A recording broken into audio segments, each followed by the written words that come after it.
তে আসনটি শূন্য হয়। সেখানে তৃণমূল কংগ্রেসের পক্ষ থেকে তৃণমূল নেত্রী মমতা বন্দ্যোপাধ্যায় এবং অভিষেক বন্দ্যোপাধ্যায় আলিফা আহমেদের নাম ঘোষণা করেছেন প্রার্থী হিসেবে। প্রথম প্রতিক্রিয়ায় কি বলবেন? সবার প্রথমে আমি আমাদের দলের সুপ্রিমো দিদি মমতা ব্যানার্জিকে এবং অভিষেক ব্যানার্জিকে আমি আমার অন্তরের অন্তঃস্থল থেকে অনেক অনেক ধন্যবাদ জানাই। আমি কৃতজ্ঞ যে ওনারা আমাকে এই সুযোগটা করে দিয়েছেন যাতে আমি বাবার অসমাপ্ত কাজ করতে পারি। বাবা তো কালীগঞ্জের বহু প্রজেক্ট নিয়েছিলেন, পার্ক থেকে শুরু করে, এবং যে স্মৃতিসৌধ রয়েছে সেটাকে সৌন্দর্যায়নের জন্য অনেকগুলো প্রজেক্ট নিয়েছিলেন, সেগুলো তিনি শেষ করতে পারেননি, তার আগেই তাকে চলে যেতে হয়েছে। সেই কাজগুলো কি আপনার কাছে প্রথম প্রায়োরিটি, নাকি সার্বিকভাবে কালীগঞ্জ বিধানসভা কেন্দ্রের যাতে সমস্ত উন্নয়ন হয় সেই দিকে লক্ষ্য রাখবেন? দেখুন, এটা বাইপোল ইলেকশন, সময় খুব কম, কারণ সামনেই আমাদের 2026 সালের বিধানসভা নির্বাচন আছে। তাই এইটুকু অল্প সময়ে আমার প্রথম প্রায়োরিটি হচ্ছে বাবার যে সমস্ত অসম্পূর্ণ এবং অসমাপ্ত কাজগুলো আছে সেগুলোকে শেষ করার। প্রচুর স্কিম আছে যেগুলো জমা হয়ে অফিসে পড়ে আছে। আমি প্রথমেই দপ্তরগুলোতে গিয়ে ওই কাজগুলো আগে সমাপ্ত করতে চাই। অবশ্যই সার্বিক উন্নয়ন কে মাথায় রেখেই বাবার সমস্ত স্কিম দেওয়া। তো বাবা সবসময় মানুষের যেটা উপকার হয় সেই কাজগুলোই করে এসছেন এতদিন। আমার বাবার কাজগুলো সমাপ্ত করাই হচ্ছে ফার্স্ট প্রায়োরিটি।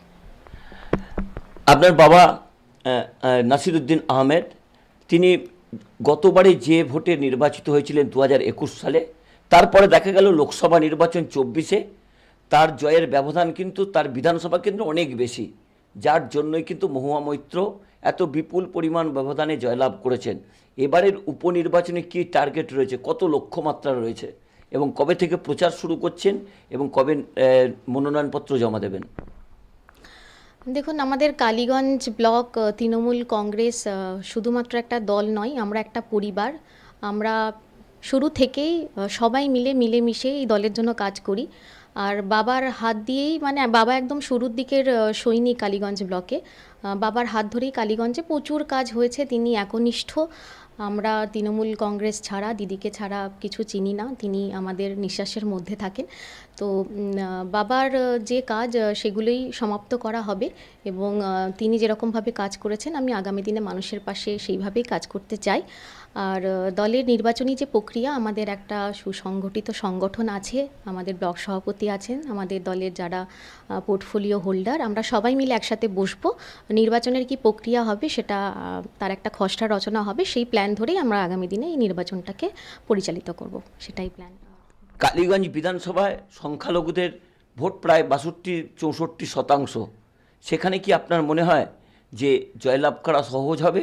কারণ আপনার বাবা ধর্মে মুসলমান থাকলেও তিনি সমস্ত ধর্মের মানুষের সঙ্গে তার একটা সমান সম্পর্ক, সুসম্পর্ক ছিল। এই যে বারবার একটা কথা বলা হয় যে সংখ্যালঘু বিধানসভা, সংখ্যালঘু ভোট বেশি, তাই তৃণমূল কংগ্রেস জয়লাভ করেন, এটাকে কিভাবে দেখছেন?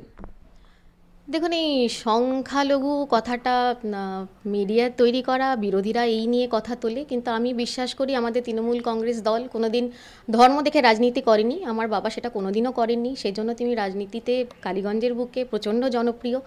সর্বধর্মের মানুষ, আমাদের কাছে মানুষ সবাই সমান, এবং সর্বধর্মের মানুষকে নিয়েই আমরা এতগুলো বছর কালীগঞ্জের বুকে রাজনীতি করছি, সেইভাবে পরিচালনা করি।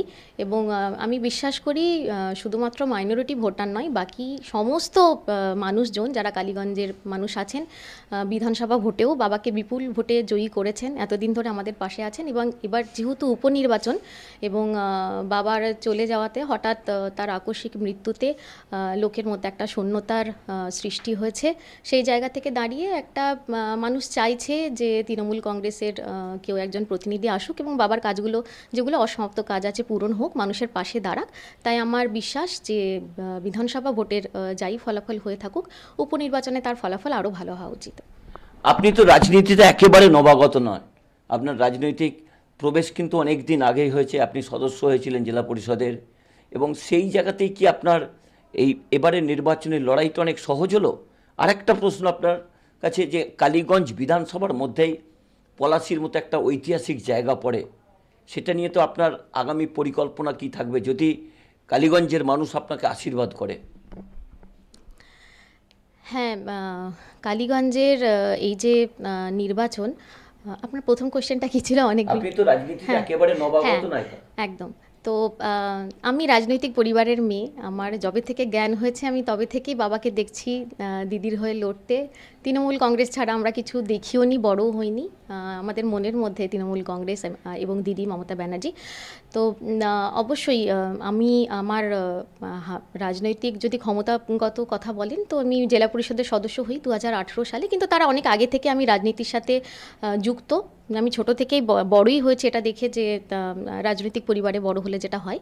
তো বাবা 2011 সাল থেকে জয়ী হয়েছেন কালীগঞ্জে, এবং বাবার প্রত্যেকটা নির্বাচনে আমি ভীষণ সক্রিয়ভাবে অংশগ্রহণ করেছিলাম। বিশেষ করে 2021 সালের যে নির্বাচনটা হয় ওটা আমি হাতে পরিচালনা করেছিলাম। আর কালীগঞ্জের আমি মেয়ে, কালীগঞ্জের মাটির সাথে আমার পরিচয় এবং লোকেদের সঙ্গে আমার আত্মিক সম্পর্ক, আমার কোনো কিছুই অচেনা নয়। তো অবশ্যই একটা যদি আগে থেকে অভিজ্ঞতা থাকে সে তো যে কোনো লড়াইয়েই সুবিধা করে দেয়। আমার প্রত্যেকটা লোক, প্রত্যেকটা ব্লক যারা সংগঠনে আছেন তাদের সাথেও আমার পরিচয় সবটাই জানি। তো সেটা আমাকে অনেকটাই এগিয়ে রাখবে বলে আমি আশা রাখছি। কালীগঞ্জ বিধানসভা উপনির্বাচনে তৃণমূলের প্রার্থী ঘোষণা। তৃণমূল কংগ্রেসের প্রার্থী হচ্ছেন আলিফা আহমেদ। 19 জুন কালীগঞ্জে উপনির্বাচন, এবং সেখানকার তৃণমূল প্রার্থী কি বলেছেন শোনাব আপনাদের।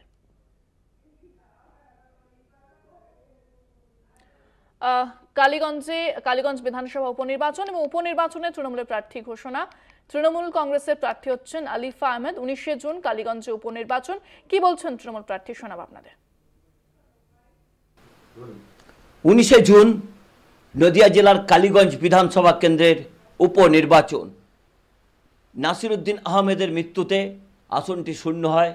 সেখানে তৃণমূল কংগ্রেসের পক্ষ থেকে তৃণমূল নেত্রী মমতা বন্দ্যোপাধ্যায় এবং অভিষেক বন্দ্যোপাধ্যায় আলিফা আহমেদের নাম ঘোষণা করেছেন প্রার্থী হিসেবে। প্রথম প্রতিক্রিয়ায় কি বলবেন?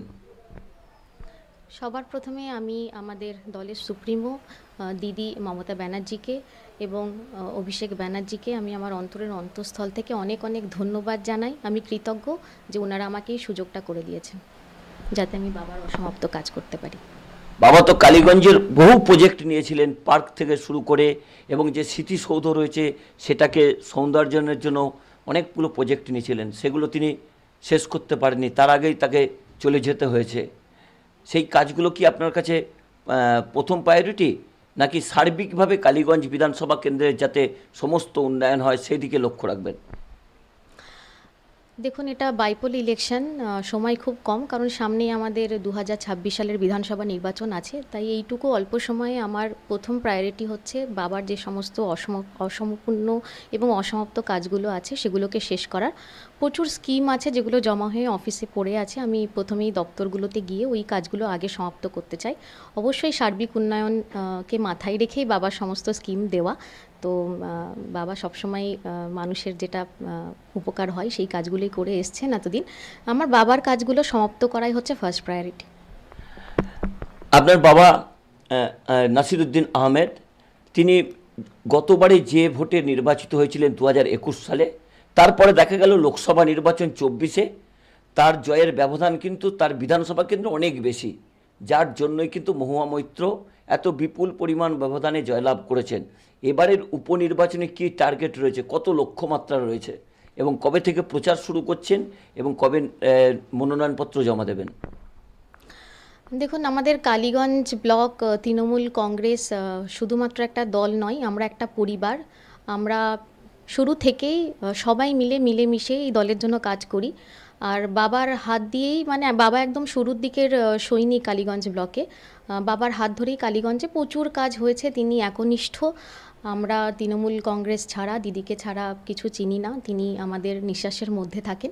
তো বাবার যে কাজ সেগুলোই সমাপ্ত করা হবে, এবং তিনি যেরকমভাবে কাজ করেছেন আমি আগামী দিনে মানুষের পাশে সেইভাবেই কাজ করতে চাই। আর দলের নির্বাচনী যে প্রক্রিয়া, আমাদের একটা সুসংগঠিত সংগঠন আছে, আমাদের ব্লক সভাপতি আছেন, আমাদের দলের যারা পোর্টফোলিও হোল্ডার, আমরা সবাই মিলে একসাথে বসবো। নির্বাচনের কি প্রক্রিয়া হবে সেটা তার একটা খসড়া রচনা হবে, সেই প্ল্যান ধরেই আমরা আগামী দিনে এই নির্বাচনটাকে পরিচালিত করব, সেটাই প্ল্যান। কালীগঞ্জ বিধানসভায় সংখ্যালঘুদের ভোট প্রায় 62-64%। সেখানে কি আপনার মনে হয় যে জয়লাভ করা সহজ হবে? কারণ আপনার বাবা ধর্মে মুসলমান থাকলেও তিনি সমস্ত ধর্মের মানুষের সঙ্গে তার একটা সমান সম্পর্ক, সুসম্পর্ক ছিল। এই যে বারবার একটা কথা বলা হয় যে সংখ্যালঘু বিধানসভা, সংখ্যালঘু ভোট বেশি, তাই তৃণমূল কংগ্রেস জয়লাভ করেন, এটাকে কিভাবে দেখছেন? দেখুন, এই সংখ্যালঘু কথাটা মিডিয়ার তৈরি করা, বিরোধীরা এই নিয়ে কথা তোলে, কিন্তু আমি বিশ্বাস করি আমাদের তৃণমূল কংগ্রেস দল কোনোদিন ধর্ম দেখে রাজনীতি করেনি। আমার বাবা সেটা কোনোদিনও করেননি। সেই জন্য তিনি রাজনীতিতে কালীগঞ্জের বুকে প্রচণ্ড জনপ্রিয়। সর্বধর্মের মানুষ, আমাদের কাছে মানুষ সবাই সমান, এবং সর্বধর্মের মানুষকে নিয়েই আমরা এতগুলো বছর কালীগঞ্জের বুকে রাজনীতি করছি, সেইভাবে পরিচালনা করি। এবং আমি বিশ্বাস করি শুধুমাত্র মাইনরিটি ভোটার নয়, বাকি সমস্ত মানুষজন যারা কালীগঞ্জের মানুষ আছেন, বিধানসভা ভোটেও বাবাকে বিপুল ভোটে জয়ী করেছেন, এতদিন ধরে আমাদের পাশে আছেন। এবং এবার যেহেতু উপনির্বাচন এবং বাবার চলে যাওয়াতে হঠাৎ তার আকস্মিক মৃত্যুতে লোকের মধ্যে একটা শূন্যতার সৃষ্টি হয়েছে, সেই জায়গা থেকে দাঁড়িয়ে একটা মানুষ চাইছে যে তৃণমূল কংগ্রেসের কেউ একজন প্রতিনিধি আসুক এবং বাবার কাজগুলো, যেগুলো অসমাপ্ত কাজ আছে, পূরণ হোক, মানুষের পাশে দাঁড়াক। তাই আমার বিশ্বাস যে বিধানসভা ভোটের যাই ফলাফল হয়ে থাকুক, উপনির্বাচনে তার ফলাফল আরও ভালো হওয়া উচিত। আপনি তো রাজনীতিতে একেবারে নবাগত নয়, আপনার রাজনৈতিক প্রবেশ কিন্তু অনেক দিন আগেই হয়েছে। আপনি সদস্য হয়েছিলেন জেলা পরিষদের, এবং সেই জায়গাতেই কি আপনার এবারের নির্বাচনের লড়াইটা অনেক সহজ হলো? আরেকটা প্রশ্ন আপনার কাছে, যে কালীগঞ্জ বিধানসভার মধ্যেই পলাশির মতো একটা ঐতিহাসিক জায়গা পড়ে, সেটা নিয়ে তো আপনার আগামী পরিকল্পনা কি থাকবে যদি কালীগঞ্জের মানুষ আপনাকে আশীর্বাদ করে? হ্যাঁ, কালীগঞ্জের এই যে নির্বাচন, আপনার প্রথম কোশ্চেনটা কি ছিল? অনেক আপনি তো রাজনীতিতে একেবারে নবাগত নয়। একদম। তো আমি রাজনৈতিক পরিবারের মেয়ে। আমার যবে থেকে জ্ঞান হয়েছে আমি তবে থেকেই বাবাকে দেখছি দিদির হয়ে লড়তে। তৃণমূল কংগ্রেস ছাড়া আমরা কিছু দেখিও নি, বড়ও হইনি। আমাদের মনের মধ্যে তৃণমূল কংগ্রেস এবং দিদি মমতা ব্যানার্জি। তো অবশ্যই আমি আমার রাজনৈতিক যদি ক্ষমতাগত কথা বলেন, তো আমি জেলা পরিষদের সদস্য হই 2018 সালে, কিন্তু তারা অনেক আগে থেকে আমি রাজনীতির সাথে যুক্ত। আমি ছোট থেকেই বড়ই হয়েছে এটা দেখে, যে রাজনৈতিক পরিবারে বড় হলে যেটা হয়।